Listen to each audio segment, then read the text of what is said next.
Salut tout le monde! Bienvenue à la formation du club de sécurité informatique de l'Université Laval sur les applications web. Petit rappel sur la suite de formations offertes par le CSIUL. Aujourd'hui, on va parler des applications web. C'est la troisième formation de notre suite de 8 formations. C'est la dernière formation du volet des compétences fondamentales. Donc, la prochaine formation, on va s'attaquer à la reconnaissance en cybersécurité. Donc, on va rentrer dans les bases de la cybersécurité, notre prochaine formation. Pour le plan de la séance, on va commencer par l'architecture des applications web. On va parler c'est quoi le front-end, c'est quoi le back-end, c'est quoi une base de données. On va parler du hachage qui est utilisé dans les bases de données. On va parler un peu des algorithmes de hachage. Ensuite, on va parler du protocole HTTP. Mini rappel sur les protocoles. On va parler des requêtes HTTP puis des réponses HTTP. On va parler un petit peu c'est quoi HTTPS par rapport à HTTP, c'est quoi la différence entre les deux. On va aborder les URL, comment lire une URL, c'est quoi la structure d'une URL. On va parler des cookies. On va parler des sessions. Et finalement, il va y avoir une petite démo de Burp Suite sur comment utiliser l'outil Burp Suite, qui est sans doute l'outil le plus utilisé quand on fait de la cybersécurité web. Donc une petite démo de l'outil Burp Suite. Et finalement, comme la dernière fois, une petite slide avec des liens sur des liens vers des ressources pour vous pratiquer avec ce qu'on a appris dans la séance d'aujourd'hui. Commençons avec l'architecture des applications web. En général, les applications web, c'est toujours séparé en trois composantes principales. Donc on a le front-end, le back-end et la base de données. On va rentrer plus en détail sur chacun de ces composants-là. Le volet front-end, c'est le volet interface utilisateur de l'application web. C'est quand vous interagissez avec un site web, c'est ce que vous voyez, c'est la page HTML que vous voyez. Donc, le front-end, c'est toujours fait avec les trois mêmes composantes ou les trois mêmes langages. Ça va toujours être fait avec du HTML, du CSS, puis du JavaScript. Ces trois choses-là ont toujours les trois mêmes rôles. Donc, le rôle du HTML, ça va toujours être la gestion du contenu. Donc, la gestion de écrire des titres, écrire du texte. Le HTML, c'est vraiment juste la gestion du texte dans la page. On va pouvoir aussi inclure des images là-dedans, des points de forme, des choses comme ça. Mais ça va pas gérer les couleurs, ça va pas gérer l'alignement. C'est vraiment juste le contenu tout court. Ensuite, on va ajouter le CSS par-dessus ça, qui va nous permettre de gérer le style, les couleurs, l'alignement du site web. Donc, avec du HTML et du CSS, on peut faire n'importe quel site moderne en termes de look. On va pouvoir changer les couleurs, on va pouvoir mettre des fonds d'écran avec des images, on va pouvoir modifier où est-ce que les choses s'affichent. Fait que ces deux-là, ils font déjà une bonne job ensemble. Qu'est-ce que le JavaScript va nous permettre de faire de plus? Le JavaScript, il va gérer les animations, il va gérer tout le volet dynamique de la page. Fait que ces trois composantes-là ensemble, ça va nous permettre de générer les plus beaux sites que vous pouvez imaginer. Facebook, Google, YouTube, tout ça, ça va tout utiliser HTML, CSS, puis JavaScript. Pour le back-end, ça va gérer plus le volet logique de l'application. Ça va gérer l'authentification d'un utilisateur. Ça va faire tous les calculs. Ça va gérer, supposons pour Facebook, c'est ce qui va compter les likes. C'est ce qui va s'occuper de faire une notification à quelqu'un quand il est tagué dans une publication. Donc tout le volet logique de l'application, tout le volet logique de l'application, c'est tout fait par le back-end. Puis le back-end, ça peut être écrit pratiquement en n'importe quel langage de programmation. Donc je dis ici le langage de programmation parce que, par exemple, le HTML c'est pas un langage de programmation, c'est juste un langage d'affichage. Mais là, on parle ici vraiment de langage de programmation pur, dans le sens pur du terme. Donc on parle ici de Python, de Python, c'était drôle ça, de Python, de JavaScript, de PHP qui est beaucoup utilisé, de Ruby, des choses comme ça, de Java entre autres. Donc ça, c'est tous des langages dans lesquels pourrait être programmé le back-end d'une application. Finalement, là, on a géré l'affichage pour l'utilisateur, on a géré tout le volet logique d'affaires, tout le volet calcul de l'application.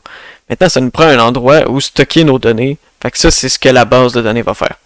Elle va simplement stocker les noms d'utilisateurs, les mots de passe, le contenu des publications, toutes ces choses-là. Ça va tout être stocké dans une base de données. Généralement, ça va être une base de données SQL, donc c'est un type de base de données. Puis SQL, ça va être le langage qui va nous permettre de communiquer avec cette base de données-là. Dans la majorité du temps, c'est des bases de données SQL, mais il existe aussi des bases de données NoSQL qu'on appelle, où est-ce que la façon dont la base de données est structurée est différente, puis le langage avec lequel on va pouvoir communiquer avec la base de données va être différent aussi, mais dans la majorité du temps, en tout cas encore pour l'instant de nos jours, c'est surtout des bases de données SQL qui sont utilisées dans les applications web. Sinon, si ça vous intéresse, je vous invite à chercher sur Google NoSQL Database, puis il y a plein de beaux résultats là-dessus. Je pense qu'il y a sûrement une page Wikipédia aussi là-dessus. On sort un tout petit peu du cadre des applications web, mais je voulais quand même en parler. C'est le concept de hachage. Le concept de hachage, c'est un concept qui est vraiment important de connaître dans le domaine de la cybersécurité, parce que c'est utilisé partout, puis c'est à la base de beaucoup de mesures de sécurité qui existent. Donc, le hachage, c'est quoi? En fait, mini-introduction. Les bases de données, ça stocke pas les mots de passe en clair. Et on dit qu'ils sont d'abord hachés. Ça, la raison pourquoi on fait ça, c'est que quand il y a une fuite de base de données, on voudrait pas que la base de données a fuite puis votre mot de passe soit directement dedans. Ça ferait que le monde aurait tout de suite accès à votre nom d'utilisateur mot de passe. Fait qu'on veut mettre une mesure de protection de plus là-dessus. C'est à ça que ça sert le hachage. Puis, j'ai mis une petite image ici, juste là. Puis je trouve qu'elle l'image très très bien comment que le hachage ça fonctionne. Supposons qu'on a une pomme, puis là notre processus de hachage de la pomme, ça va être de la couper en dés, puis la smasher, puis finalement on fait du jus de pomme avec. Bon, c'est impossible de prendre le jus de pomme, puis de revenir avec une pomme à la fin. Mais c'est ce concept-là, le hachage. Le hachage, ça va permettre de... Je vais lire mon deuxième point. Là. Un algorithme de hachage, ça va permettre d'obtenir ce qu'on dit le hash d'un mot de passe.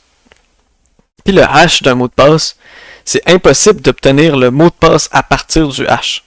Donc on va pouvoir prendre un mot de passe, le transformer en un hash. Et après ça, ce hash-là, ça va être impossible de revenir au mot de passe original. Fait que comment que ça va fonctionner? On va créer notre compte d'utilisateur sur l'application. L'application va nous enregistrer. Bon, moi je m'appelle Marc-André. Mon mot de passe, ça va être bonjour. Bon, l'application, elle va dire OK, parfait, ton mot de passe c'est bonjour. Elle va prendre bonjour, puis elle va le hasher. C'est ça qu'elle va stocker dans la base de données. La prochaine fois que moi je vais vouloir m'authentifier, je vais dire hey, salut, je m'appelle Marc-André, je rentre mon mot de passe bonjour. Puis l'application, elle fait juste prendre bonjour, elle le hash, puis elle le compare au hash qu'il y a dans la base de données. Puis si c'est la même affaire, là, elle va me laisser rentrer. Fait que là, si vous êtes comme moi, vous vous demandez probablement comment que ça peut être. Genre, je peux pas croire que c'est vraiment impossible de prendre un hash puis de revenir au mot de passe après, right? Je peux pas croire. N'importe quelle fonction mathématique, tu peux sûrement revenir puis faire le contraire. Fait que je vais prendre un petit 5 minutes juste pour vous expliquer comment que mathématiquement c'est impossible de prendre un hash puis de revenir au mot de passe. Parce que je trouve que c'est vraiment une information qui est super intéressante à savoir. Donc en gros, c'est comme ça que ça marche. Un algorithme de hachage, ou une fonction de hachage, la raison pourquoi ça marche peut être décrite juste par cette image-là. Le concept, c'est que, en fait, on peut hasher n'importe quoi. N'importe quelle information peut être hachée. Ça n'a pas besoin d'être d'une taille il n'y a pas de taille maximale, en fait. Fait qu'on pourrait hacher le mot de passe ABC123, le mot de passe password. On pourrait aussi hacher un fichier PDF. On pourrait hacher le mot de passe bonjour123. on pourrait hacher une image JPEG, on pourrait faire l'image d'un ordinateur, genre, comme tout prendre, tout un ordinateur au complet, toutes les données qu'il y a dessus, puis tout hacher ça aussi. Fait que ça pour ceux qui ont fait le cours informatique théorique, vous comprenez sans doute déjà du premier coup qu'est-ce que ça veut dire. Mais je vais quand même prendre le temps de l'expliquer. Ça, on dit que c'est un ensemble, on dit que la taille de cet ensemble-là, c'est l'infini dénombrable. Le mot dénombrable ici est pas important dans notre contexte. Le mot vraiment important, c'est que c'est un ensemble infini. Il y a infiniment de mots de passe qu'on peut inventer. Simplement parce que les mots de passe peuvent avoir une taille infinie. Fait qu'on a infiniment de mots de passe. Ensuite, la fonction de hachage, elle va prendre ça en entrée, puis elle va produire quelque chose avec une taille finie. Donc là, ça va dépendre de... Il y a différentes fonctions de hachage qui existent. Mais souvent, ça va être, supposons, 256 de long. Bon, mais cet ensemble-là a une taille finie. Fait qu'on peut pas faire infini mots de 256 caractères de long. Il y a un nombre fini de mots de 256 caractères de long. Ce qui fait que techniquement, il y a une infinité de mots de passe qui donneraient le même hash. Mais statistiquement, c'est super rare que deux mots de passe vont avoir le même hash. Fait qu'on peut juste pour notre utilisation de nous, d'êtres humains, on peut juste assumer qu'il n'y aura jamais deux mots de passe qui vont donner le même hash parce que ça va... Parce que dans le fond, supposons que tu as 50 caractères. Ben, tu as comme 50 à la 256 possibilités de mots de passe. Fait qu'il y a plutôt de hash. Fait qu'il n'y a aucune chance que deux mots de passe donnent le même hash. Ou la chance est très très très très faible. Sauf que ça fait quand même que mathématiquement, n'importe quel hash a une infinité de mots de passe qui peut devenir le hash. Que le hash pourrait devenir. Il pourrait devenir une infinité de mots de passe différents. Fait que c'est la raison pourquoi n'importe quel mot de passe te donne un hash, mais vu qu'un hash donne infiniment de mots de passe, c'est impossible de remonter la fonction, puis de retrouver le mot de passe à partir du hash. C'est ça l'histoire, c'est pour ça que les hashes ça fonctionne. Fait que, revenons à l'application web, on va parler maintenant du protocole HTTP. Mini rappel, si vous avez écouté l'autre formation de il y a 2 semaines, vous avez déjà vu ça. Tout petit rappel, les protocoles, ça fonctionne toujours. En fait, on appelle toujours ça des paquets. Puis les paquets, ben c'est toujours un header puis un payload. Le payload, c'est l'information qu'on veut envoyer. Le header, c'est de l'information qui nous donne plus de contexte sur le payload. Donc, petit rappel, quand on utilise le protocole HTTP, on va plutôt utiliser le mot requête pour quand on envoie quelque chose à un serveur web. Donc moi, je veux demander d'avoir la page de Google. Ben là, je vais faire une requête au serveur de Google pour dire « S'il te plaît, donne-moi la page ». Puis Google va me répondre avec une réponse HTTP. Donc on dit une requête HTTP quand on l'envoie, puis une réponse HTTP quand on le reçoit. Ces deux-là, c'est des paquets HTTP. Donc on va commencer avec les requêtes HTTP. Les requêtes HTTP, ça ressemble à ça. C'est le texte en bleu. Puis, on va voir plus en détail qu'est-ce que ça veut dire tout ça. Les méthodes HTTP. Ben, c'est le premier en haut à gauche de la requête. C'est ce qui est highlighté avec un petit carré, ben pas un carré, un rectangle rouge plutôt. Et ici, c'est écrit GET. Dans le fond, on appelle ça des méthodes HTTP ou des HTTP méthodes en anglais. Mais on peut aussi appeler ça des verbes HTTP, les deux mots sont acceptés. Et je trouve que le mot verbe, il décrit bien à quoi ça sert, mais ça nous dit qu'est-ce qu'on veut faire exactement. Parce qu'il y a plusieurs choses qu'on pourrait vouloir faire avec une application web. Celle-là qu'on va utiliser dans 80% du temps, ça va être des get. Puis get, ben c'est pour obtenir de l'information.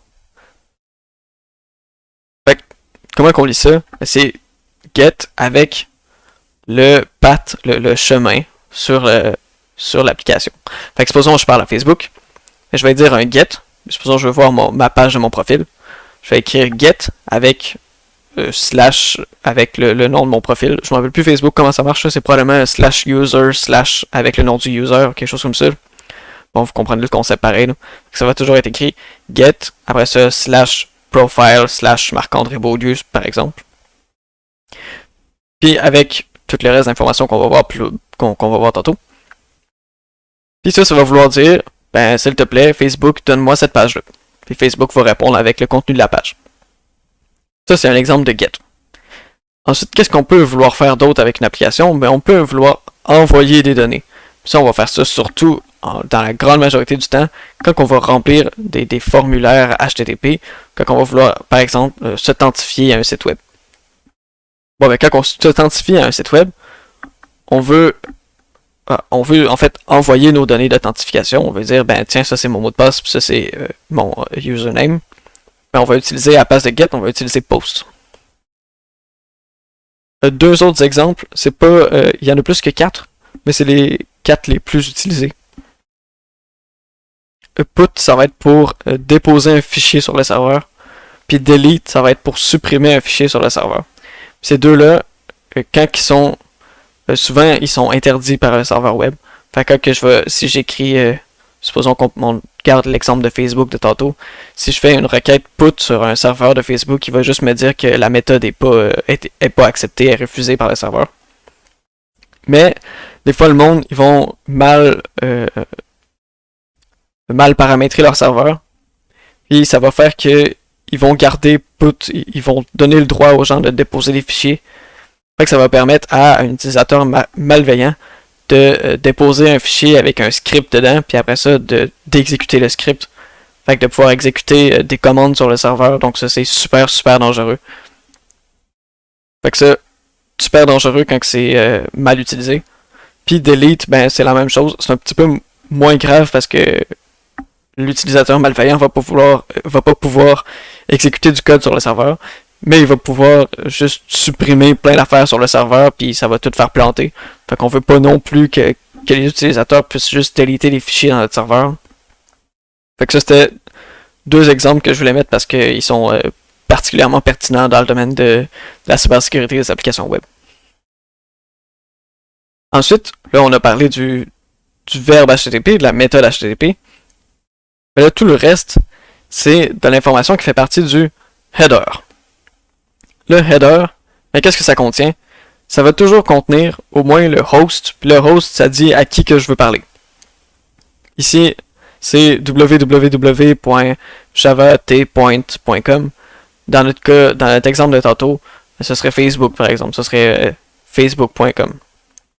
Fait que le host, ça nous dit quel serveur qu'on veut parler. Le user agent, ben, c'est le navigateur qui est utilisé. Ici, c'est Mozilla, donc c'est Firefox. C'est ça, je pense que d'autres exemples, ça pourrait être comme Safari si vous utilisez Apple. Je me souviens plus si Chrome, c'est vraiment Chrome qui est écrit. Mais en tout cas, ça vous dit c'est quel browser que vous utilisez. Fait comme ça, l'application peut modifier son affichage selon le browser que vous utilisez. Par exemple, si vous utilisez, j'espère pas, mais si vous utilisez Internet Explorer, ben des fois, les sites web vont éviter d'envoyer certaines parties de leur application parce qu'ils savent que ça s'affiche mal dans Internet Explorer. Fait que c'est ça que ça sert d'envoyer ça. Finalement, tout ça, c'est toutes des choses qui sont pas qui sont pas importantes, mais que c'est rare que vous allez l'utiliser ou voir jamais. Fait que c'est ça. Mais ce qu'on va parler, c'est les cookies.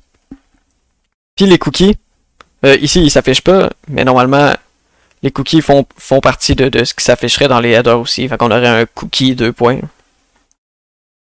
Puis les cookies, c'est des informations qui sont propres au site web. Donc c'est des informations qu'on va... Dans notre cas, le user agent, il va toujours être la même chose. Que je parle à Facebook, que je parle à Google ou quoi que ce soit. Ben, les cookies, ça va être de l'information qui sont vraiment propres au serveur à qui je parle. Puis le type d'information qu'on pourrait envoyer, c'est par exemple, ben moi je préfère utiliser le dark mode.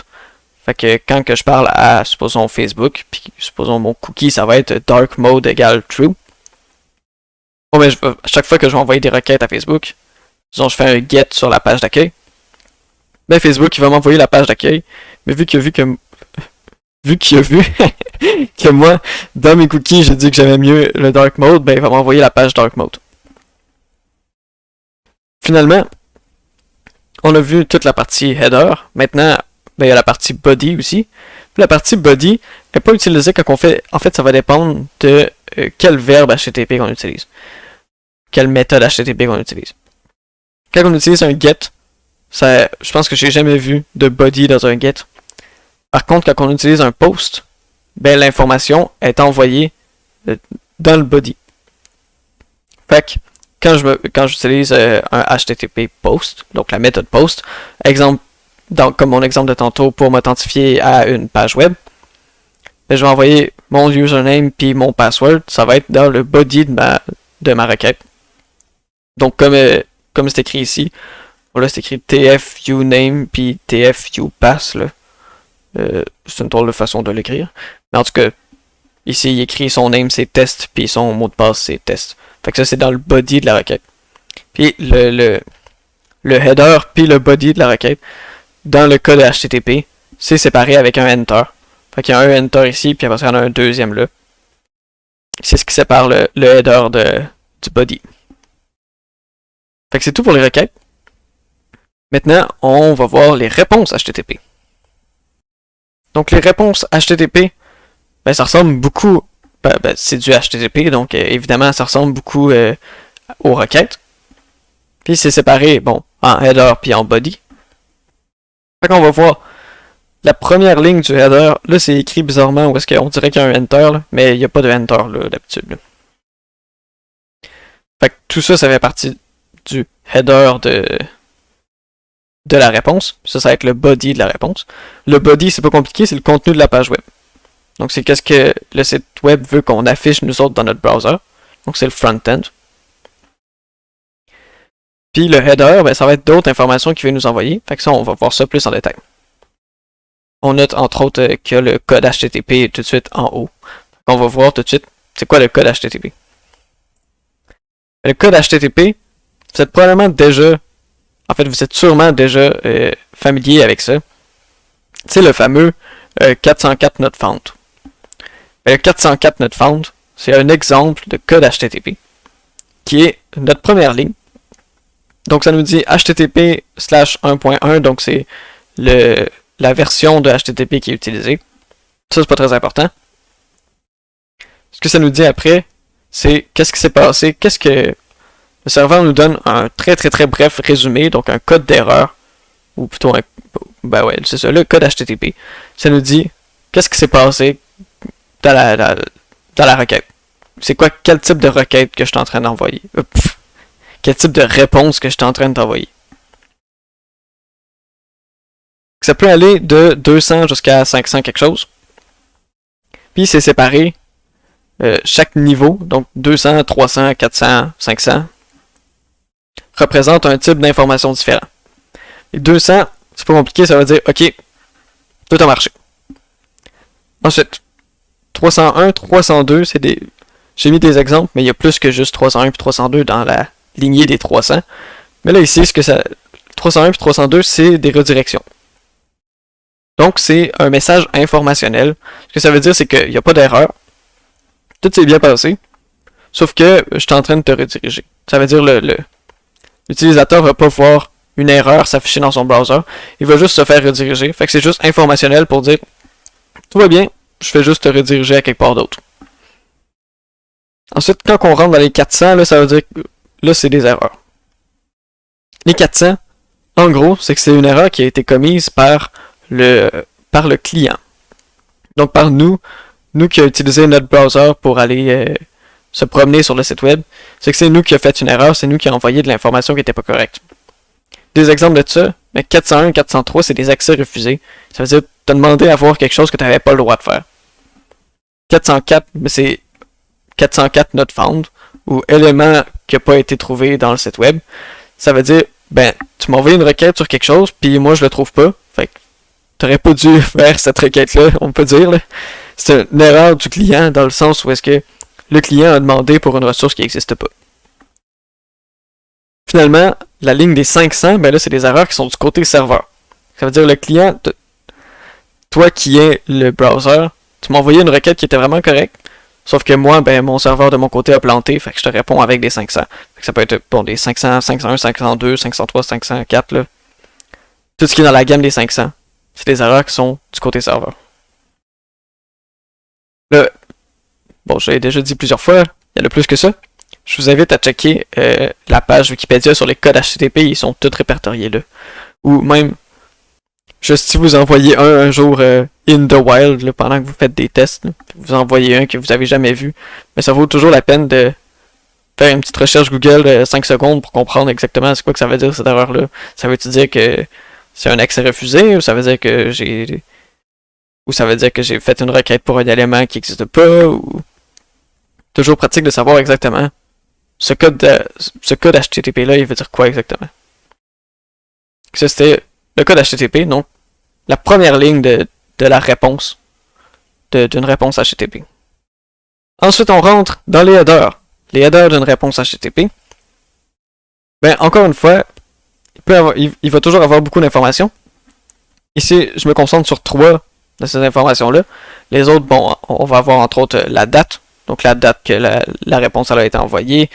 Content length, c'est la taille de la réponse. Content type, mais là ça nous dit c'est du texte / HTML. Ah, bon ben ça, j'en parle tantôt aussi. Serveur, qu'est-ce que ça nous dit?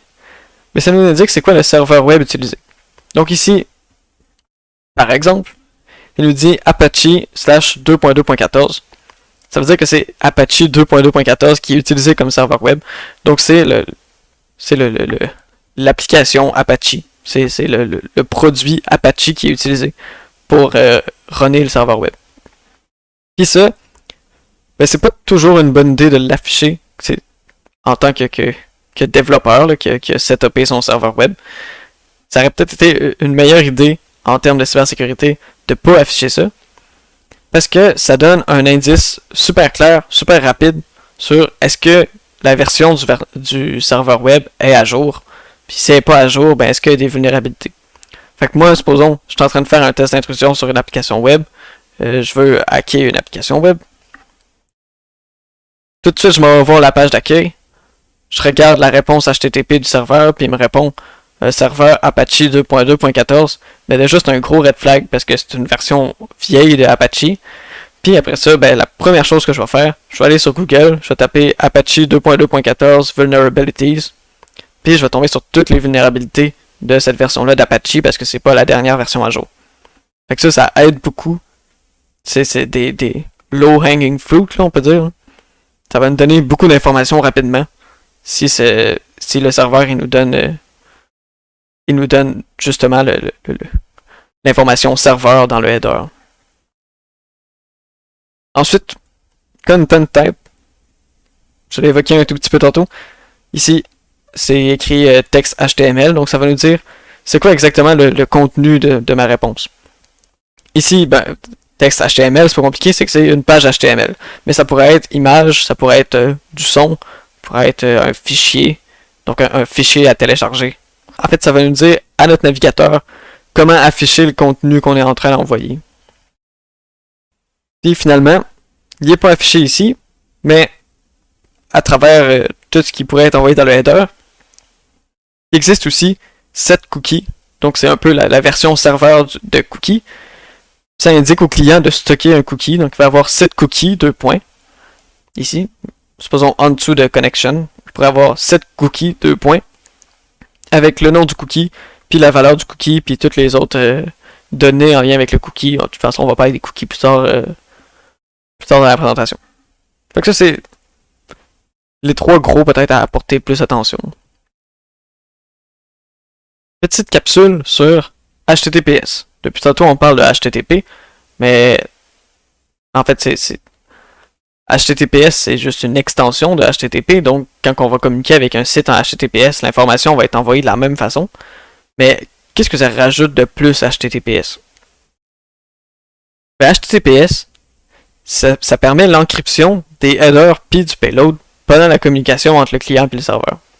Ça veut dire toute l'information que vous avez dans le header, donc les cookies, le type d'information, donc tantôt on parlait de content type, l'information serveur, tout ça. Tout ce qui est dans le header, plus tout ce qui est dans le body, donc le contenu de la page, quand vous envoyez de l'information avec la méthode post, des choses comme ça. Bon, ben, tout ça, c'est tout encrypté. Puis c'est encrypté entre le serveur web, puis le client. Donc n'importe qui est entre les deux ne pourra pas lire le contenu. C'est juste ça que ça fait. Fait que ça fait ni plus ni moins. Donc c'est super important, supposons, quand vous vous connectez à Facebook, ben c'est sûr, Facebook, ça va toujours être en HTTPS. Mais si vous vous connectez, supposons, à Facebook, puis qu'il était étrangement en HTTP, ben ça voudrait dire que quand vous faites votre requête HTTP post, ben vous envoyez votre user, votre mot de passe dans le body. Mais s'il était juste en HTTP, pas en HTTPS, ben n'importe qui pourrait lire l'information, supposons qu'il est connecté à votre Wi-Fi par exemple, ben il verrait passer cette information-là, puis il pourrait voler votre mot de passe puis votre nom d'utilisateur. C'est ça que ça sert le HTTPS. Premier point à retenir, c'est comment que ça fonctionne, qu'est-ce que ça encrypte. Ça encrypte le header puis le body. Mais un autre point aussi qui est quand même important à noter, c'est que ça protège pas un site contre des vulnérabilités. Ça protège pas, un site n'est pas nécessairement... En fait, un site n'est pas plus sécuritaire s'il y a un HTTPS. Ça veut pas dire que c'est pas un site malicieux. Ça veut pas dire rien de ça. Ça veut juste dire que la communication entre le serveur puis le client est encryptée. Fait qu'un site peut quand même être plein de vulnérabilités. Il peut quand même appartenir à un pirate informatique. C'est ça. Fait que des fois je vais... Personnellement, là, des fois je me promène sur les sites. Puis là, il y a la possibilité de faire un paiement sur le site. Puis là, ça dit Payment Secured by SSL. Donc SSL, c'est un certificat qui permet d'utiliser HTTPS plutôt qu'HTTP. Ça veut pas dire que le site web est super sécuritaire. Ça veut pas dire que le gars derrière, il va pas voler ton numéro de carte de crédit. Ça veut juste dire que la communication est encryptée entre les deux. Fait que c'est pas une bonne façon de voir si un site web est sécuritaire ou pas. Fait que c'était ça, la petite parenthèse. Bien comprendre qu'est-ce que c'est HTTPS, puis aussi qu'est-ce que c'est pas HTTPS. Petite section maintenant sur les URL. Les URL, en fait, ça peut être un peu plus compliqué que ce qu'on pense. Probablement que même quand vous avez vu qu'on parlerait des URL à la présentation, vous vous êtes sûrement dit, bon, ce sera pas compliqué. Mais ça peut être vraiment intéressant de s'intéresser à la façon dont les URL sont construits. Puis on va le voir même, j'ai mis un lien vers une vidéo là, à la prochaine page que je vous invite à regarder. Mais ce que vous voyez ici, c'est toute l'information qui peut être envoyée dans un URL. Puis il y en a beaucoup là-dedans qui est rarement utilisé, mais c'est important de savoir quand même que ça existe. Fait que le début, c'est pas compliqué, vous le connaissez déjà. HTTPS ou HTTP, c'est le protocole. 2.//. Quelque chose qui est super rarement utilisé. On peut aussi rentrer dans l'information d'utilisateur dans l'URL. Donc un user password. Puis des fois, ça va être accepté par le serveur web. Donc, c'est presque jamais utilisé, mais c'est bon de savoir que ça existe. Ensuite, un commercial. Puis là, on va rentrer le nom du host. Donc le nom de domaine. Donc sous-domaine.domaine.com ou facebook.com ou google.com. 2 points. Le numéro de port. Souvent, il est impliqué. Donc souvent, quand vous vous promenez dans la vie de tous les jours sur Internet, vous n'avez pas besoin de rentrer votre numéro de port parce que votre browser, il va tout le temps l'envoyer à la même place. Comme on a parlé, c'est le numéro de port à l'autre formation d'avant. Le HTTPS, par défaut, c'est toujours le port 443. Je pourrais dire, votant au port 1, 2, 3, 4, 5, 6, 7, par exemple. Puis il y aurait un autre serveur web secret sur ce port-là. Bon, c'est ici que je rentrerai le port. C'est en mettant 2 points après le nom de domaine, puis en mettant le numéro de port. Ensuite, / le chemin dans la page. Tantôt, on a parlé un petit peu, je parlais de mon profil Facebook. Donc, ce serait /profile/ mon username, supposons. Point d'interrogation. Puis vous avez peut-être remarqué, si vous avez déjà porté un petit peu l'attention à une URL, on peut aussi envoyer de l'information directement dans l'URL. Donc paramètre égale valeur. Un exemple, c'est souvent quand on fait de la recherche dans un site. Là. Supposons que vous allez sur un site d'une bibliothèque, puis vous cherchez un livre. Ben, quand vous allez vous allez cliquer sur le bouton rechercher, ben il va souvent avoir quelque chose comme titre égale puis le titre du livre que vous avez rentré. Les affaires de même, c'est de l'information que vous partagez entre votre browser puis le serveur, mais dans des requêtes de type GET plutôt que des requêtes de type POST. Quand vous faites des requêtes POST, l'information que vous envoyez, comme j'ai dit tantôt, est dans le body. Quand vous faites des GET, ben, l'information est dans l'URL directement. Puis finalement, des fois il va y avoir un signe de numéro ou un hashtag, là. Un signe de numéro avec, ça s'appelle le fragment, c'est ça le bon nom, mais ça va nous indiquer c'est où dans la page. Des fois vous cliquez sur un lien, puis ça vous apporte magiquement à la bonne place dans la page. Ben, c'est parce qu'il y a un petit signe de numéro avec l'endroit dans la page où est-ce que vous voulez aller. Fait que ça vous permet de cliquer sur un lien, puis ça vous apporte directement à la bonne place. Fait qu'il peut y avoir toute cette information-là dans un URL. Fait que c'est bon de le savoir. Puis, je vous invite à regarder cette vidéo-là par un super channel, vraiment excellent, super connu dans le domaine de la cybersécurité qui s'appelle Live Overflow.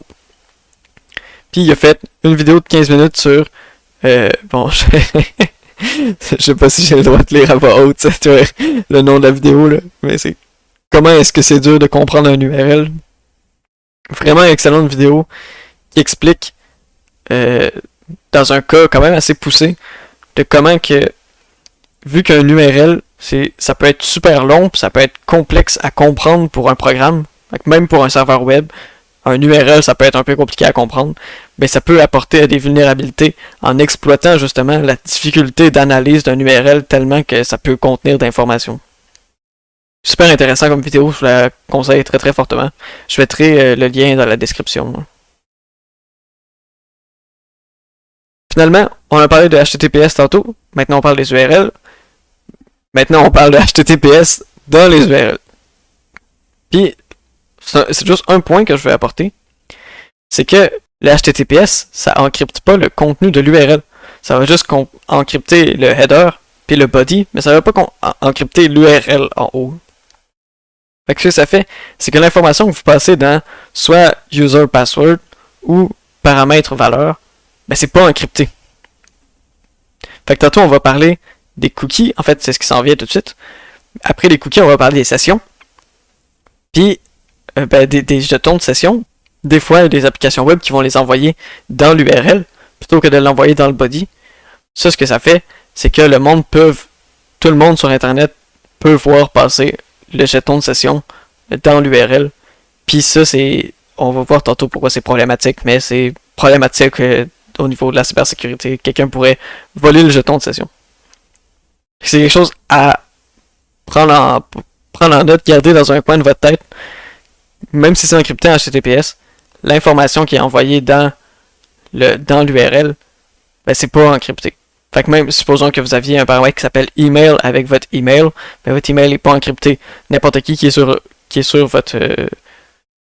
même Wi-Fi que vous pourrait être en train d'espionner vos communications, puis il pourrait voir, supposons, votre email passer dans la barre dans l'URL, parce que c'est pas encrypté. Juste avant de parler des cookies, ben pour bien comprendre pourquoi que les cookies ça existe, faut comprendre c'est comment avant que les cookies existent. Il y a une raison pourquoi ça existe. Simplement que HTTP, c'est un protocole qu'on dit qui est stateless, donc sans état. En d'autres mots, c'est impossible pour un serveur de savoir que c'est la même personne ou le même client qui a fait deux requêtes.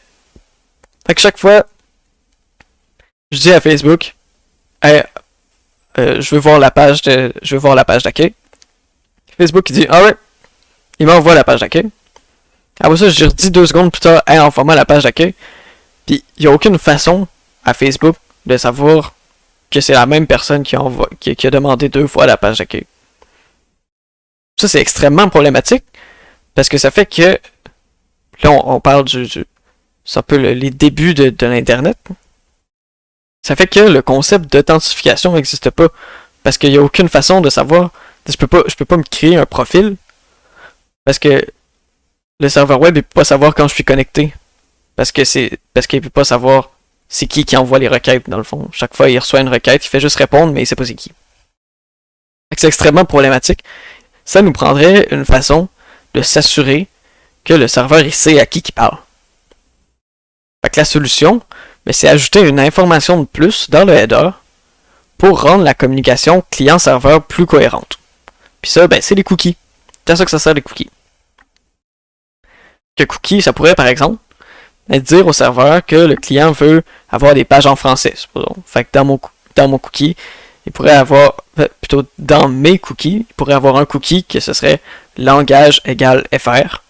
Fait que là, chaque fois que je parle avec un serveur web, supposons Facebook, on va se faire flaguer d'une façon bizarre là, parce que j'ai dit Facebook trop de fois dans la vidéo. Là. Supposons Facebook, mais je pourrais avoir un cookie qui s'appelle langage égale FR. Puis chaque fois que je parle avec Facebook, j'envoie toujours ce cookie-là. Fait que Facebook renvoie toujours une page avec du contenu en français dedans. Bon, un autre exemple, ce serait, supposons pour le monde qui veut voir la page en dark mode. Ça peut se faire de façon différente. Là. On parlait tantôt du JavaScript là, qui permet de gérer les animations. Ça se fait aussi en JavaScript. Mais ça pourrait autant se faire avec des cookies.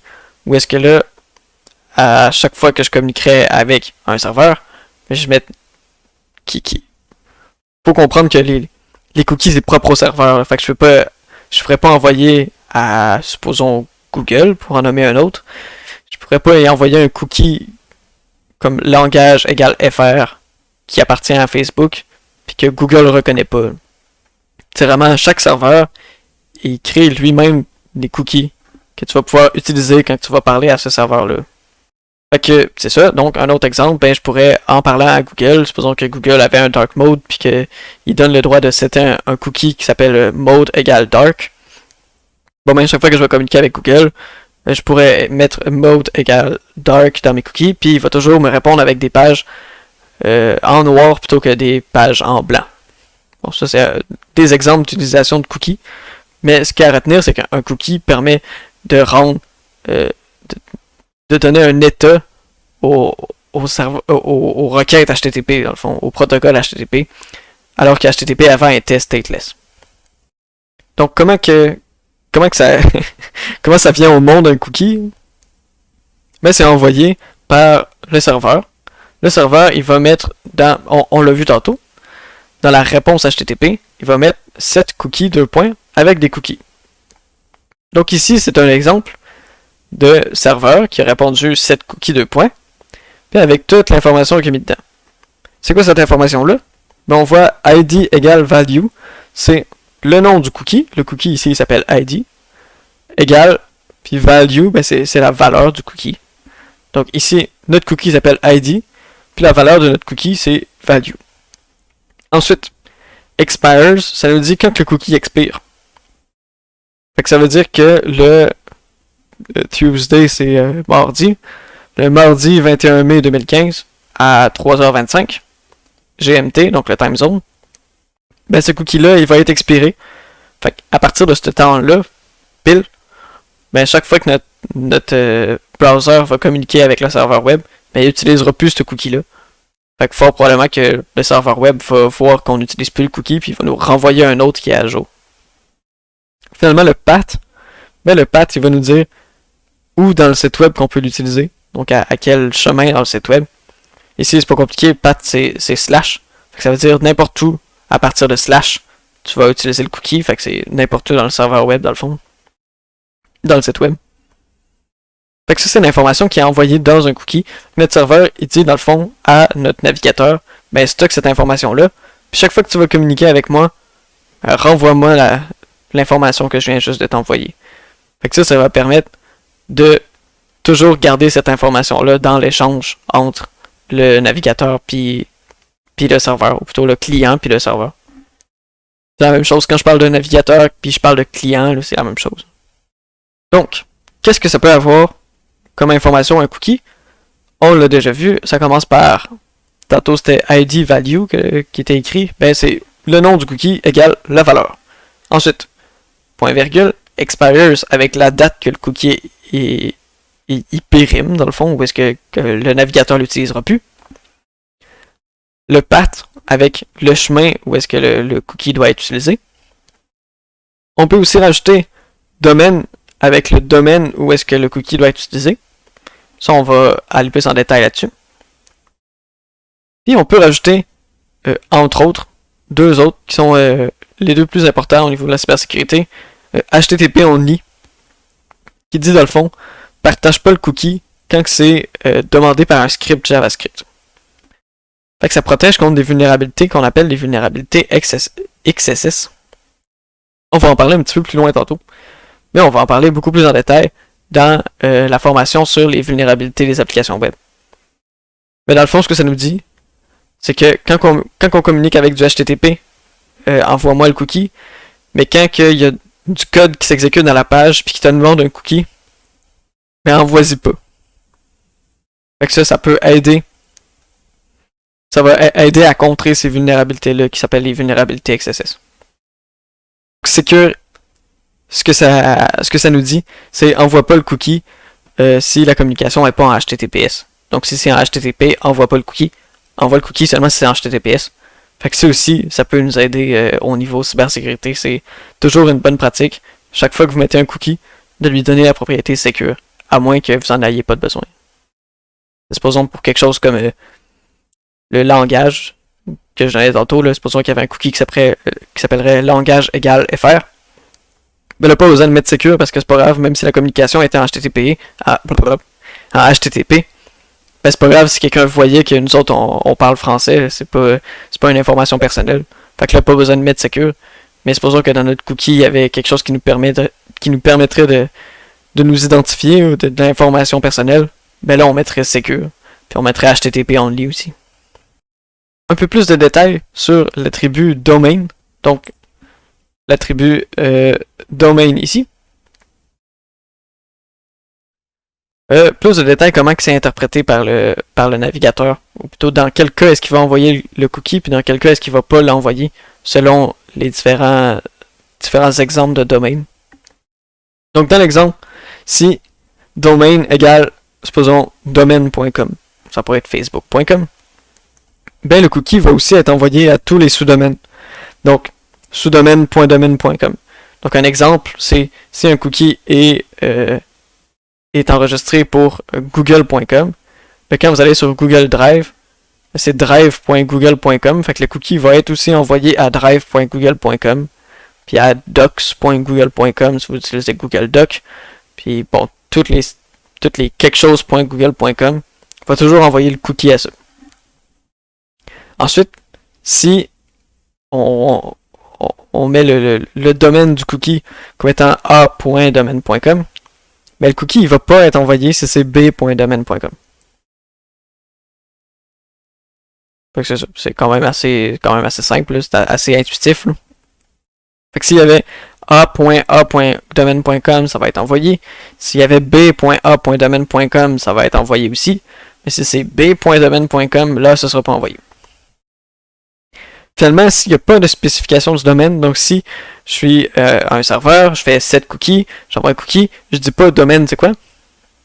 Ben, le cookie il va être envoyé seulement à domaine.com, puis il va pas être envoyé au sous-domaine du domaine. Fait qu'il va pas être envoyé à a.domaine.com ou à b.domaine.com, ça va seulement être envoyé à domaine.com tout court. Ça, c'est des choses qui sont quand même intéressantes à garder en tête quand on voit passer des cookies. Et supposons, ça vaut la peine que je donne quand même un petit exemple. Supposons une information qui devrait être envoyée à google.com, mais qui devrait pas être envoyée à Drive, supposons, parce que Drive n'a pas besoin de cette information-là. Ben, ça vaudrait la peine de juste, supposons que vous faites un rapport de telles intrusions, de juste mettre une petite note pour dire, hey, vous êtes en train d'envoyer de l'information à un serveur qui n'en a pas nécessairement besoin. Fait que ça peut être un exemple de pourquoi c'est quand même important de comprendre comment que l'attribut domain marche dans les cookies. Plus de détails sur path. Ben, si path égale /chemin, ben le cookie va être envoyé à /chemin ou slash chemin slash n'importe quoi.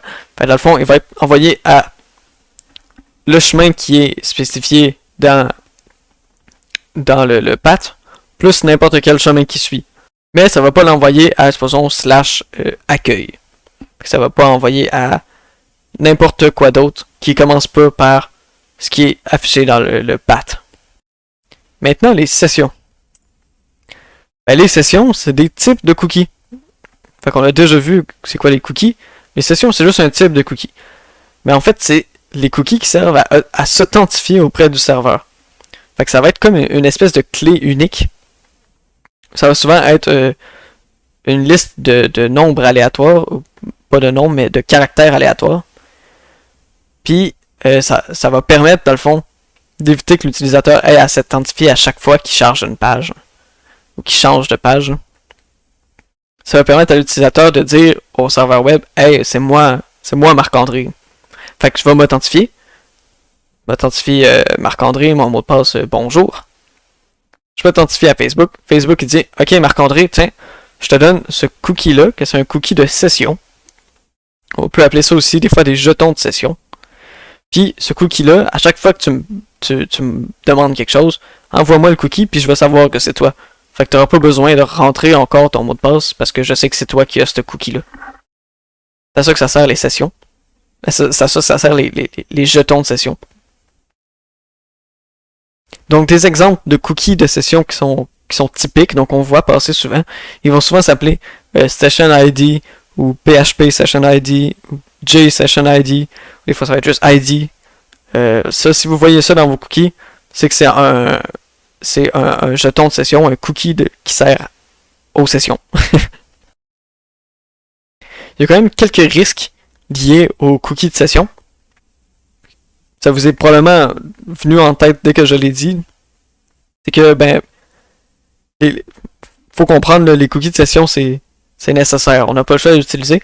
Sinon, si je voulais communiquer avec Facebook sans utiliser des jetons de session, des cookies de session, il faudrait qu'à chaque fois que je change de page, je me rethentifie encore, que je rentre encore mon username password.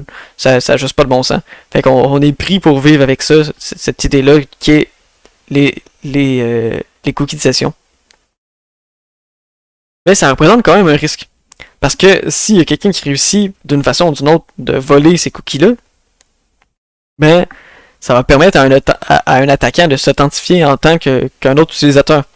Parce que si Facebook m'a donné mon jeton d'authentification, quelqu'un vole ce jeton d'authentification-là, puis il va voir Facebook, mais Facebook, il va pas savoir que c'était pas moi. Il va penser que c'était moi. Fait qu'il va pouvoir aller visiter mon profil, il va pouvoir aller changer mon mot de passe, il va pouvoir aller faire tout ce qu'il veut avec mon compte, parce que c'est comme s'il était authentifié, c'est pratiquement comme s'il avait volé mon mot de passe, dans le fond. Ces attaques-là, ils sont souvent faites avec des vulnérabilités, comme on parlait tantôt, de type XSS, qu'on va aborder plus dans la formation sur les attaques web, mais je vais quand même évoquer rapidement comment ça marche. Tantôt, on a parlé du front-end.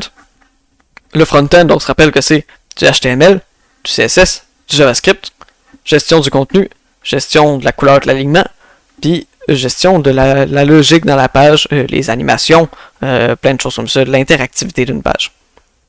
Mais le JavaScript aussi, ce que ça peut faire, c'est que ça a accès aux cookies. Fait que quelqu'un qui réussirait, un hacker qui réussirait à injecter du JavaScript dans une page, il pourrait écrire du code JavaScript qui va dire simplement, prends les cookies de l'utilisateur, puis envoie-moi-les à mon adresse IP à moi.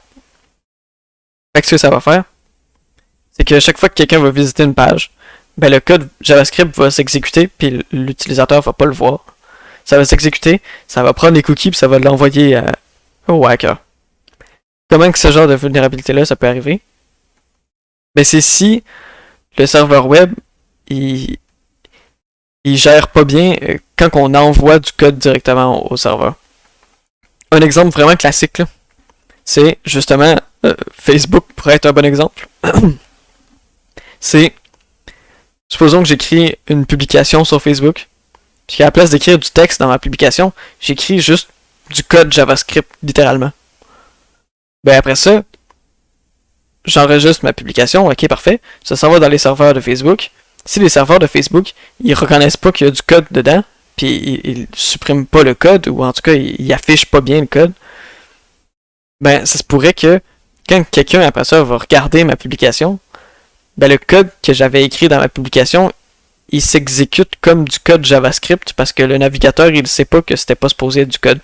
Il va penser que c'était du code comme à travers toute la page HTML, donc il va penser que c'est du code qui faisait partie de la page, puis il va juste l'exécuter plutôt que de l'afficher sous forme de caractère. Tu sais. Fait que ça, c'est un exemple super classique de XSS. C'est souvent comme ça que ça marche. C'est, supposons qu'on peut écrire des publications sur un site web, ben à la place d'écrire du texte dans mon application, ben plutôt pas à la place d'écrire du texte, là, c'est du texte pareil, c'est juste que c'est du code.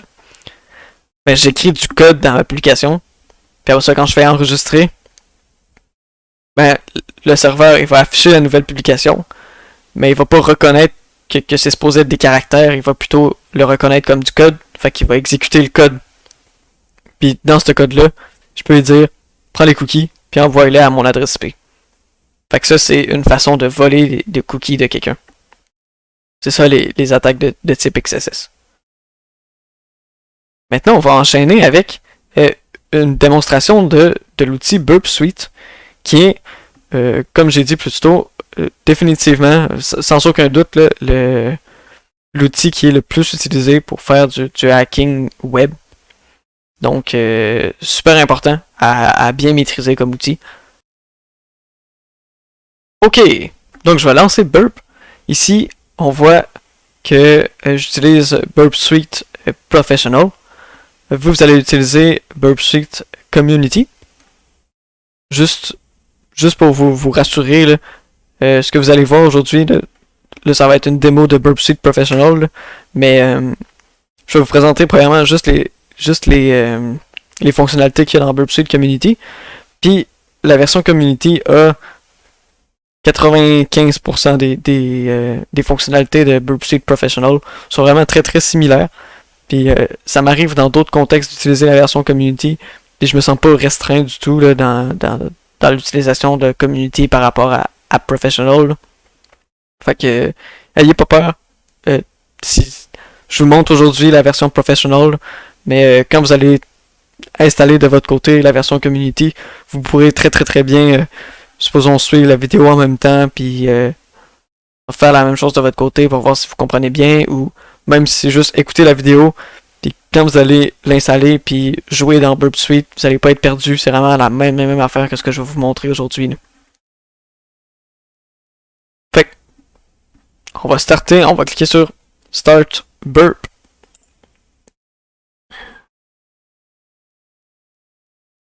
Ok, ça me l'a ouvert dans mon autre écran. Fait que je vous l'apporte ici. Puis, c'est sur ça qu'on arrive quand on lance un nouveau projet dans Burp Suite. On va passer à travers chacune de ces extensions-là, puis on pop. J'ai dit extension, c'est pas ça que je voulais dire. Chacun de ces menus-là, onglets, c'est ça le bon mot.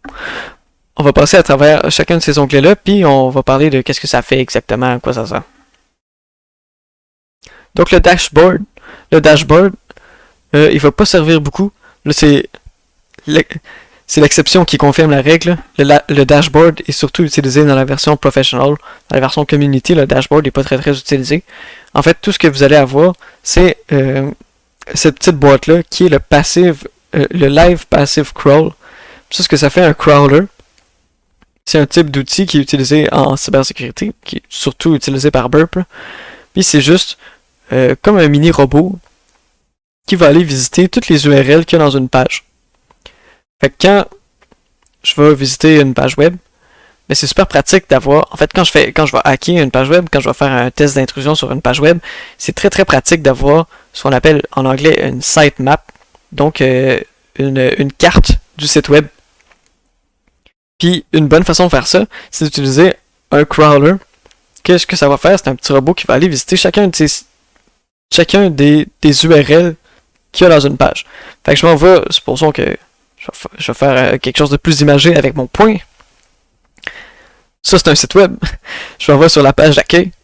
Là, il y a plein de liens dans la page d'accueil. ben là, mon doigt, ça va être le crawler, le petit robot. Puis là, il va suivre chacun de ces liens-là. Puis il va faire comme une espèce de toile d'araignée. Puis là, ça va faire une espèce d'effet comme ça, où est-ce qu'on va... Le petit robot, il va se promener dans chacune des pages, puis après ça, il va se promener dans chacune des pages qu'il y a dans cette page-là. Puis là, il va tout construire le sitemap, dans le fond, là, je vais le dire le mot en anglais. Ça va tout construire le sitemap du site web. Ça va nous donner une idée globale de comment que le site web est monté, il y a combien de pages, s'il y a un slash quelque chose, slash quelque chose, slash quelque chose, slash login, ben là on sait que 3 autres niveaux plus loin, il y a une page d'authentification. Fait qu'un crawler, ça nous donne rapidement une idée de comment que le site web a de l'air. Puis Burp, ben il y a un crawler par défaut dedans, qui est activé par défaut, puis qui fonctionne comme en sous-marin dans l'application. Fait que chaque fois que vous allez utiliser l'application, que vous allez visiter les pages web dans Burp, ben le crawler il va aller visiter toutes ces pages web là, puis il va écrire tranquillement le sitemap du site web. Fait que le dashboard ben, va servir surtout pour la petite section task ici, où est-ce que vous allez avoir votre task qui va être en train de rouler, qui va être le passive crawler. On va passer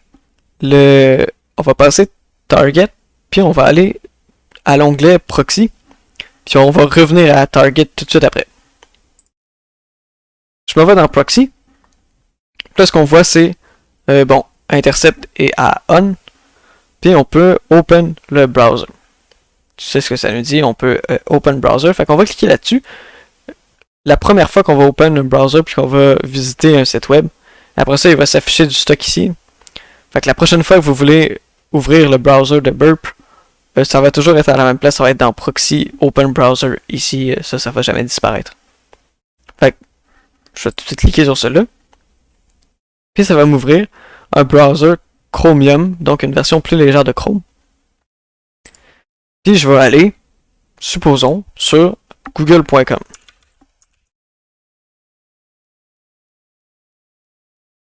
Puis là, on voit que mon Burp s'est tout de suite mis, il s'est mis de l'avant dans le fond, il s'est affiché par-dessus ma page Chrome. Ouais, c'est ça. Ma page Chrome pour me dire, ben, je viens d'intercepter une nouvelle requête. Puis, c'est là tout le cœur du fonctionnement ou du but d'utiliser Burp, c'est pratiquement cette fonctionnalité-là. C'est d'intercepter les requêtes quand on parle quand que nous, on parle à un serveur web. Ben, Burp, c'est un proxy. On a parlé des proxys à la dernière formation.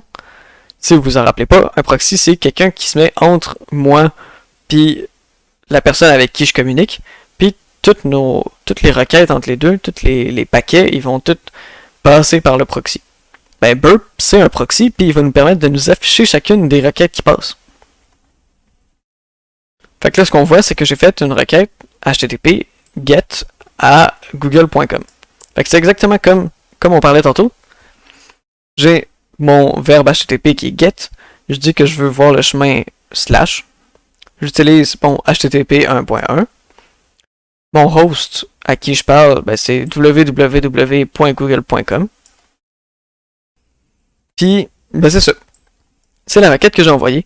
Puis là, on voit que intercept est à on, fait que ça veut dire qu'il a intercepté la requête. Ensuite, je peux décider de forward la requête.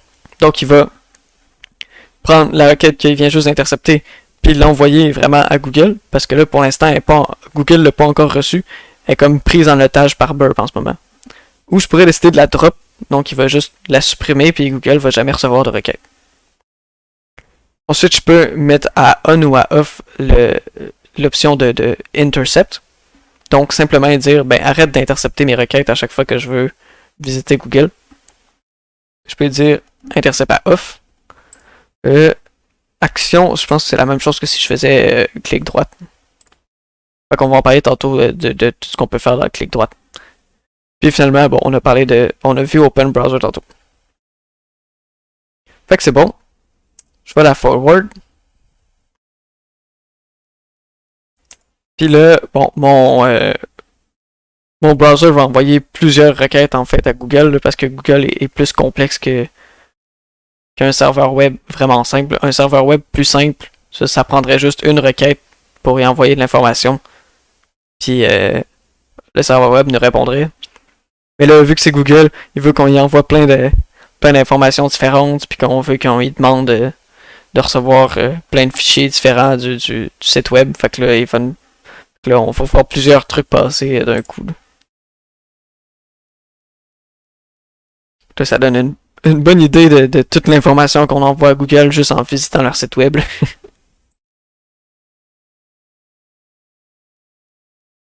OK. Fait que là, on a passé toutes ces requêtes-là maintenant, et voilà. C'est Google qui s'affiche. Fait qu'on a vu passer toutes les requêtes qu'on a envoyées au serveur de Google. Ça, c'est bien. Fait que c'est ça que ça sert le volet proxy. Puis c'est vraiment ça, toute la valeur ajoutée. Puis là, on voit même qu'il renvoie encore plus d'informations à Google. Fait que là, pour qu'il arrête de me déranger, je vais juste mettre intercept à off. Fait que c'est ça toute la valeur ajoutée par burp. C'est vraiment de pouvoir intercepter les requêtes pour les voir, mais aussi pour les modifier. Fait que je pourrais me promener dans mon browser, faire une requête à un site web, puis là, je vois cette requête-là qui passe, je l'arrête, puis je modifie quelque chose dans la requête, puis après ça, je l'envoie. Fait que c'est beaucoup plus pratique quand on fait des tests d'intrusion de modifier comme ça le texte directement dans la requête plutôt que d'essayer En fait, ça nous permet d'avoir le plein contrôle sur exactement quelle information qu'on envoie au serveur web pour y faire exactement ce qu'on veut. HTTP History, ben ça nous dit simplement, c'est juste un historique des requêtes qui ont été envoyées. C'est toutes les requêtes qui ont été envoyées jusqu'à quand on a visité la page de Google. Puis option, ben ça va nous permettre de paramétrer exactement qu'est-ce qu'on veut intercepter dans notre proxy. Un des paramètres que vous allez utiliser vraiment beaucoup, c'est dans Intercept Server Responses. C'est cette petite case-là qui dit Intercept Responses based on the following rules. Là, bon, ça, tout ce que ça dit, c'est que intercepte une réponse si le content est du texte. Fait que si je coche ça, maintenant je vais intercepter aussi les réponses du serveur, donc je vais pas juste intercepter les requêtes. Ça aussi, ça peut être super utile pour analyser exactement c'est quoi le texte qu'il y avait dans la réponse, c'est quoi le texte que le serveur m'a envoyé. Fait que bon, je vous invite à passer à travers rapidement là, à travers cette page-là d'options pour voir exactement qu'est-ce que le proxy vous permet de faire en termes de paramètres. On est passé à travers proxy. Maintenant, on va aller voir Target, on va aller voir qu'est-ce qui s'est affiché dans Target. Target, j'ai dit Target, maintenant je dis Target. Target, il va nous afficher justement ce que je parlais tantôt, le sitemap. Donc le sitemap du site web du ou des sites web qu'on a visité. Donc là, nous autres, on a visité adservice.google.com, api.google.com, play.google.com, www.google.com, puis www.gstatic.com. Fait qu'on est tout allé voir ce monde-là juste en allant visiter la page d'accueil de Google. Et si je m'en vais cliquer sur google.com, ou plutôt, bon, ça c'est http google.com. Fait que probablement que la première requête qu'il a faite, il l'a faite à http google.com, puis après ça, il a répondu hey, va-t'en voir plutôt https google.com. Fait qu'on va aller voir qu'est-ce qu'il y a sur https google.com. Puis ça, c'est tout ce que notre crawler a. On se souvient du crawler qui est affiché dans le dashboard. Notre petit ami ici, qui est notre petit robot qui s'en va visiter toutes les pages. Là, il a vu tout ça, il a vu qu'il y avait tout ça dans la page. Quand c'est des dossiers comme ça, ben là, après ça, il va aller voir dans ce dossier-là, puis il va aller voir qu'est-ce qu'il y a d'autre de plus. Fait que là, il y a plein de pages différentes comme ça. Que notre crawler, il va, pendant qu'on navigue, Là, j'ai juste visité une seule page. Puis là, notre crawler est allé visiter tout plein de pages qu'il y avait dans la page pour nous donner comme une idée du sitemap du site web a l'air de quoi. Fait que là, après ça, je pourrais toutes les ouvrir. Puis là, je pourrais voir... J'aurais une excellente idée de comment que le site web est monté. C'est ça sert le target, ça nous donne plein d'informations sur ce qu'on a de visiter jusqu'à date, ou sur notre target de notre test. Ensuite, si je m'en vais, là on est dans sitemap, on peut aller dans scope, puis là on va pouvoir rajouter exactement des URL qui sont dans le scope de notre test. Donc le scope en français c'est la portée. Donc qu'est-ce qui est dans la portée de ce qu'on veut hacker? Fait que si moi je voulais simplement hacker, je veux pas faire ça là. Si je voulais hacker Google, ben je rajouterais dans mon scope, disons, https://google.com. Là maintenant ça fait partie de mon scope. Fait que ce qu'il va faire, c'est que quand je vais dans sitemap, ben là je peux aller dans en cliquant ici, dans l'espèce de petit le rectangle ici. Je clique là-dessus, je vais pouvoir avoir des filtres. Là je peux dire show only in scope items. Fait que là, oh, là on dirait que j'ai mal rentré mon scope. On peut aussi le faire en clic droite. Si je me vais sur Google ici, je peux faire clic droite, puis je peux faire Add to Scope. Si je me vais dans Scope, c'est celui-là ici, j'imagine que c'est rajouté. Ou en tout cas un des deux. Là.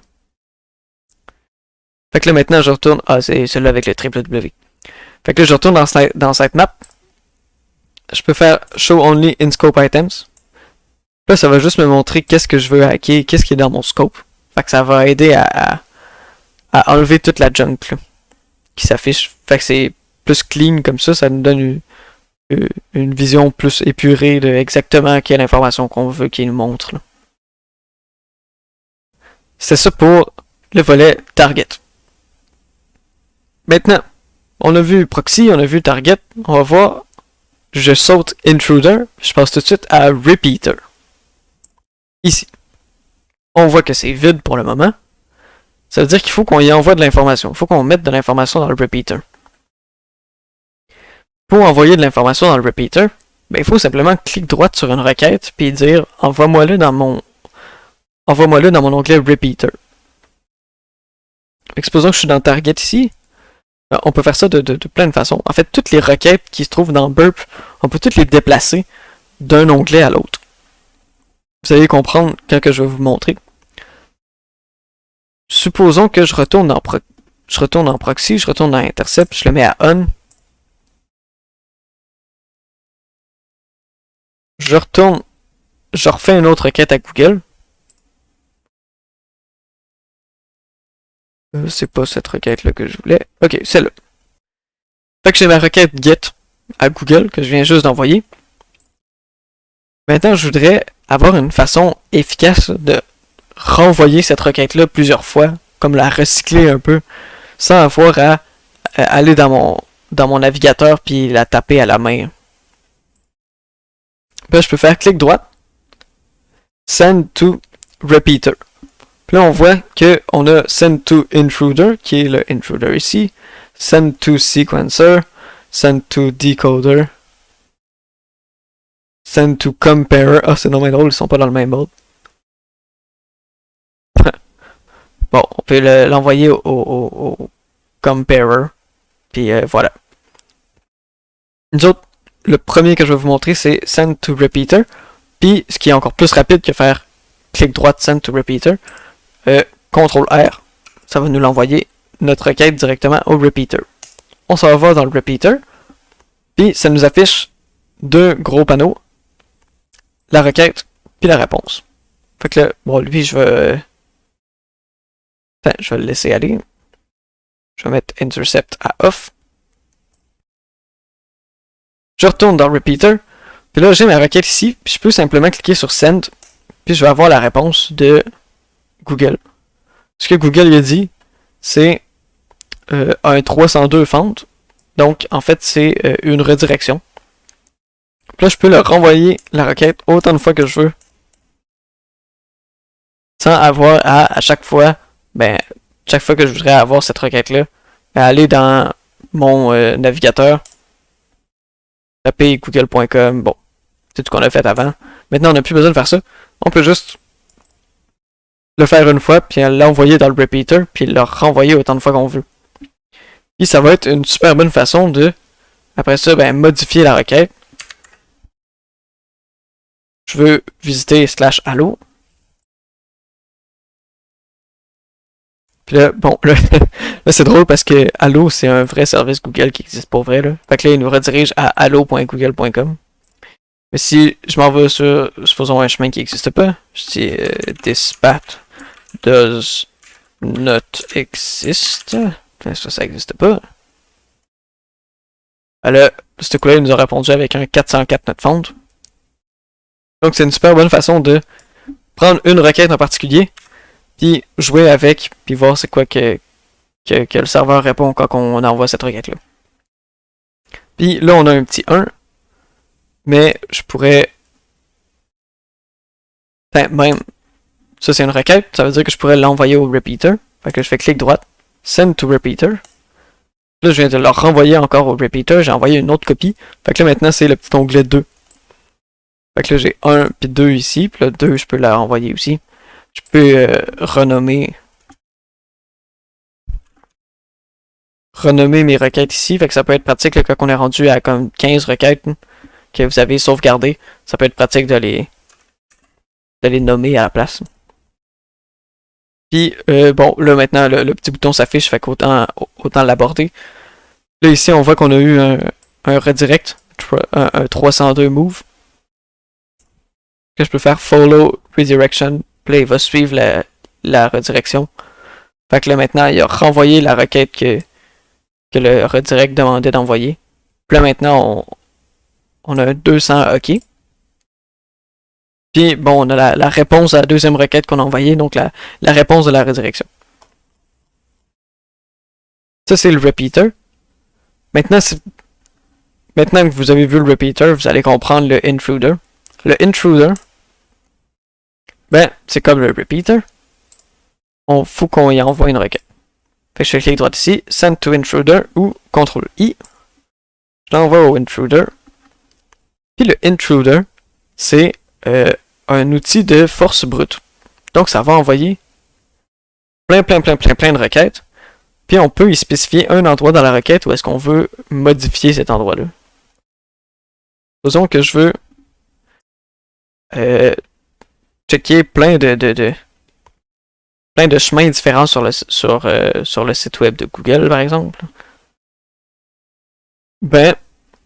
Je peux mettre, supposons, test ici. Puis je vais dire que ça fait partie de mon target. Fait que je clique sur add. Là, ça va mettre des petits symboles bizarres ici, puis ça va le souligner en vert. Ça, ce que ça dit au intruder, change ce contenu-là. Fait que là, on va aller ensuite dans Payload. Là, on a seté la position. On s'en va dans Payload. Là, la Payload, ça peut être plein de choses qu'on peut y mettre. Fait que supposons, je peux dire, tiens, mets-moi des nombres là-dedans. Mets-moi des nombres de 1 jusqu'à 5. Avec un step de 1. Fait qu'il va faire 1, 2, 3, 4, 5. Puis, c'est ça. Ici, bon, on note qu'on pourrait mettre du payload processing, fait que je pourrais dire, tiens, chaque fois que tu envoies cette requête-là, je veux aussi que le payload, là, tu l'encodes en, en base 64. Tiens. Fait que ça ressemble à ça. Là, on voit ici qu'on a le nombre de payloads qu'on a, fait qu'on en a 5. On a 1, 2, 3, 4, 5. Dans le fond, les 5 nombres, là, les 5 chiffres. Ensuite, on s'en va dans le resource pool.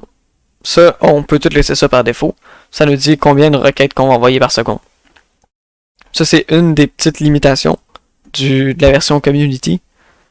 La version community, les requêtes, ils s'envoient plus lentement que la version professionnelle. Puis finalement, bon, il y a des options comme ça. On pourrait dire, supposons, flag-moi les réponses qui ont des erreurs ou des choses comme ça. Personnellement, c'est rare que j'utilise les options. Ça vaut quand même la peine de regarder, voir qu'est-ce que le intruder peut faire. Fait qu'une fois qu'on a tout paramétré notre affaire comme du monde, on clique sur Start Attack. Puis là, ça me dérange pas de cliquer sur Start Attack parce que il a juste envoyé 5 requêtes, là, fait que je sais que le FBI va pas venir défoncer ma porte, là. Mais, oh, mais c'était pas nécessairement super sage de ma part de lancer Burp Suite contre sur un serveur de Google, là, particulièrement le intruder. Là. Faites pas l'erreur d'envoyer 5 millions de requêtes sur Google, là. Ça se peut que Google aime pas ça. Bon, je dis pas, mon exemple du FBI est exagéré, là, mais essayez de pas faire ça. Là. Mais moi, c'est pas trop grave, là, il a envoyé juste 5 requêtes ici. Ou plutôt 6. Puis, oh, c'est drôle ça. C'est vrai qu'ils l'ont changé.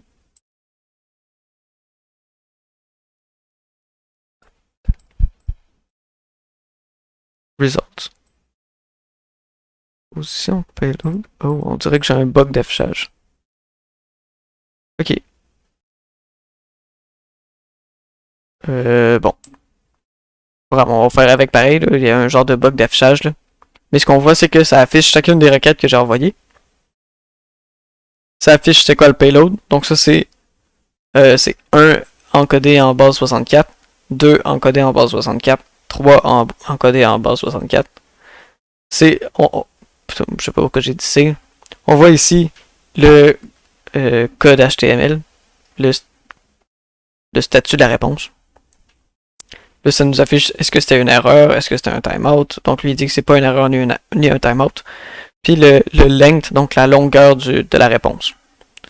Puis en bas, on peut voir exactement la requête. Puis la réponse. Bon Dieu, ouais, l'interface est complètement buggée. C'est la première fois que ça me fait ça. Peut-être falloir que je redémarre mon ordi. Mais c'est ça. Fait que c'est à ça que ça sert l'intruder. Puis ça peut servir souvent quand on veut, si vous voulez, brute forcer, supposons un cookie ou du contenu dans une requête, des choses comme ça, ben c'est à ça que l'intruder va servir. Ok, fait qu'on a vu le intruder, on a vu dans le fond le dashboard, target, proxy, intruder, repeater. Je vais pas rentrer, je vais pas aborder aujourd'hui le sequencer, ni decoder, ni comparer, ni logger. Je vais parler un tout petit peu de extender, puis ça va être tout pour notre démonstration d'aujourd'hui. C'est vraiment ça les grandes fonctionnalités là, vraiment principales de Burp Suite. Là. Fait que juste la dernière chose qu'on va voir, c'est le extender. Puis le extender, c'est des extensions de Burp Suite. Donc vous pouvez installer des extensions. Comment que ça fonctionne? Vous pouvez aller dans Add, puis vous pouvez, bon, c'est pas ça que je voulais faire, mais je vais vous le montrer pareil. Vous pouvez écrire vos propres extensions Burp Suite, soit en Python, en Java ou en Ruby, puis les importer à l'intérieur de Burp Suite. Fait que ça peut vraiment permettre de vous créer des outils personnalisés, c'est ça le mot en français. Ça vous permet vraiment de vous écrire des outils personnalisés pour vraiment ajouter de nouvelles fonctionnalités personnalisées à vos besoins personnels. Mais c'est pas ça que je voulais faire. Ce que je voulais faire, c'était aller dans le B App Store, où est-ce que on peut voir plein d'extensions de Burp qui font partie comme du App Store.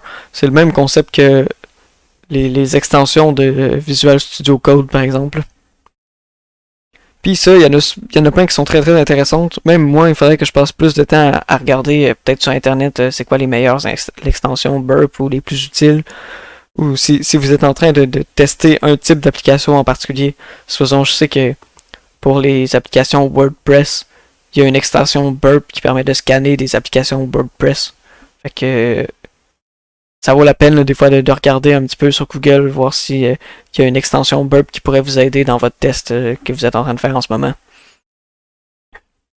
Fait que moi, par exemple, dans l'extension, j'ai WSDLE qui est pour les applications qui fonctionnent avec justement des WSDL. Puis c'est ça le dernier onglet qu'il y a à la fin ici. Un autre exemple, j'ai le Turbo Intruder que j'ai installé aussi, que c'est un intruder mais qui marche avec du code Python. Fait que vous pouvez écrire des requêtes en Python dedans. Puis le intruder il va super rapide, beaucoup plus rapide que le intruder autant de la version professional que de la version community de Burp. Fait que si vous en fait vous allez sûrement installer Burp Suite Community. Je conseille pas, ça vaut pas la peine d'acheter une licence Burp Suite juste pour des usages personnels. Là. Moi c'est parce que ma job me paye. Mais achetez-le. Ouais c'est ça. Achetez-le vous pas. Achetez-vous le pas. Personnellement, ça vaut pas la peine. Mais j'avais dit tantôt que le intruder était moins rapide pour la version community. Ben, une bonne façon de pallier à ça, c'est d'installer l'extension Turbo Intruder, où est-ce que là, votre intruder va être même encore plus rapide que le intruder de Burp Suite version professionnelle. Fait que ça ressemble à ça pour le tour de Burp. On va revenir à la présentation, mais juste avant qu'on revienne à la présentation, je vais juste faire référence à... On va en parler tout de suite, là, mais dans la petite slide de pratique là, avec des références à des ateliers puis des tutoriels, j'ai mis une room Try Hack Me qui passe justement à travers de, oui, l'installation de Burp Suite et tout, mais aussi son utilisation, puis chacun de ces onglets-là, là, chacun de ces volets-là, dans le fond, de Burp Suite. Fait que je vous invite très fortement là, à regarder cette room-là, Try Hack Me. Si vous n'êtes pas déjà inscrit à Try Hack Me, je vous invite à vous créer un compte gratuit. Toutes les rooms que je vais vous mettre à la fin des formations, c'est toutes des rooms que vous pouvez faire avec le compte gratuit. Dans le fond, le compte que si vous payez le compte payant de Try Hack Me, ça vous donne accès à encore plus de rooms. Donc des rooms, c'est des serveurs que vous pouvez hacker dans Try Hack Me. Là. Fait que si vous achetez la version payante, vous allez avoir accès à encore plus d'affaires. Mais à la fin de chacune de ces des formations que je vais donner, ça va toujours être des liens vers des rooms qui sont gratuites. Fait que vous n'avez pas d'argent à débourser là-dedans. Simplement à vous créer un compte gratuit. Puis je vous invite vraiment très fortement là, à essayer les rooms que je mets parce que ça va vous permettre de mettre en pratique ce que vous avez vu dans la présentation d'aujourd'hui. Fait que, on va parler de la pratique. Qu'est-ce que vous pouvez faire pour vous pratiquer? Pour les applications web, j'ai mis un tutoriel, un excellent tutoriel même, je vais vous montrer de quoi il a l'air. C'est de ça que le tutoriel a l'air. Encore une fois, je vais mettre tous les liens dans la description de la vidéo. Puis c'est un tutoriel parfait si vous n'avez pas beaucoup de temps, vous voulez en apprendre un peu sur beaucoup de choses en pas beaucoup de temps dans le fond. Chacune de ces petites pages-là, mais chacun de ces onglets-là, ça va être une page qui va expliquer brièvement chacun des concepts que vous voyez là. Puis c'est tous des concepts qui sont clés dans les applications web. Donc, par exemple, j'ai HTML ici. Bon, c'est une petite page qui va simplement dire c'est quoi du HTML.